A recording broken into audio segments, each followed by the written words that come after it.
سرکار مدینہ منورہ سردار مکہ مکرمہ صلی اللہ تعالی علیہ وآلہ وسلم جب کسی کو عامل یعنی زکوٰۃ و عشر وغیرہ حاصل کرنے والا ذمہ دار بنا کر بھیجتے تو اس کا نام پوچھتے۔ اگر اس کا نام آپ صلی اللہ تعالی علیہ وآلہ وسلم کو پسند آتا تو خوش ہوتے، اور اس کی خوشی آپ صلی اللہ تعالی علیہ وآلہ وسلم کے چہرے پر دیکھی جاتی، اور اگر اس کا نام ناپسند ہوتا تو اس کی ناپسندیدگی آپ صلی اللہ تعالی علیہ وآلہ وسلم کے چہرے پر دیکھی جاتی۔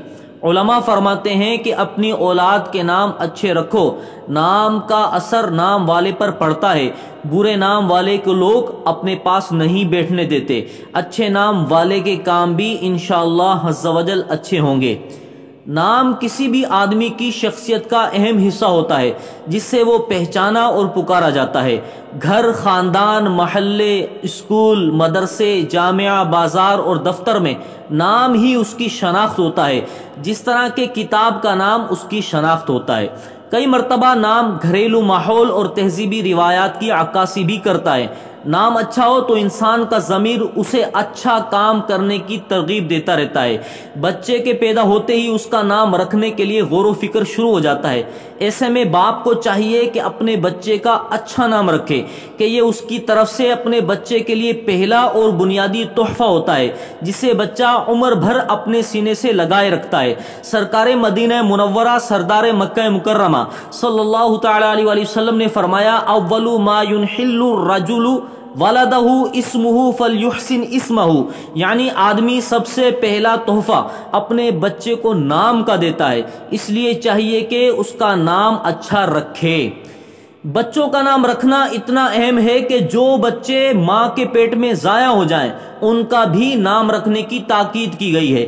چنانچہ حضرت سیدنا ابو ہریرہ رضی اللہ تعالیٰ عنہ سے روایت ہے کہ سرکار نامدار مدینے کے تاجدار صلی اللہ تعالی علیہ وآلہ وسلم نے ارشاد فرمایا، اپنے کچے بچوں کا بھی نام رکھو کہ یہ کچے بچے تمہارے پیشرو یعنی آگے آگے چلنے والے یا آگے گزرنے والے ہیں۔ ایک حدیث پاک میں تو یہاں تک ارشاد ہوا کہ کچا بچہ نام نہ رکھنے کی صورت میں بارگاہ الہی عز و جل میں والدین کی شکایت کرے گا کہ انہوں نے میرا نام نہ رکھ کر مجھے ضائع کر دیا۔ چنانچہ حضرت سیدنا انس رضی اللہ تعالیٰ عنہ فرماتے ہیں کہ میں نے مدینے کے تاجدار صلی اللہ تعالی علیہ وآلہ وسلم کو فرماتے ہوئے سنا، کچے بچے کا نام بھی رکھو کہ ان کے سبب اللہ عز و جل تمہارے میزان کے پلڑے کو بھاری کرے گا۔ بے شک کچا بچہ قیامت کے دن عرض کرے گا، اے میرے رب، انہوں نے میرا نام نہ رکھ کر مجھے ضائع کر دیا۔ بچہ زندہ ہو یا مردہ، اس کی پیدائش مکمل ہوئی یا نامکمل، بہرحال اس کا نام رکھا جائے اور قیامت کے دن اس کا حشر ہوگا، یعنی وہ بھی اٹھایا جائے گا۔ لڑکا ہو تو لڑکوں جیسا نام رکھا جائے، اور اگر لڑکی ہو تو لڑکیوں جیسا نام رکھا جائے، اور اگر یہ معلوم نہ ہو سکے کہ لڑکا ہے یا لڑکی تو ایسا نام رکھا جائے جو مرد اور عورت دونوں کے لیے ہو سکتا ہو۔ اگر ابھی تک آپ نے ہمارا یہ چینل علم کی دنیا علی حسن ملک کے ساتھ کو سبسکرائب نہیں کیا تو سبسکرائب کر لیجئے، بیل آئیکن کو پریس کیجئے، اس ویڈیو کو زیادہ سے زیادہ لائک اور شیئر کیجئے، کمنٹس میں اپنی رائے کا اظہار کیجئے۔ اللہ تبارک و تعالی آپ کو خوش رکھے۔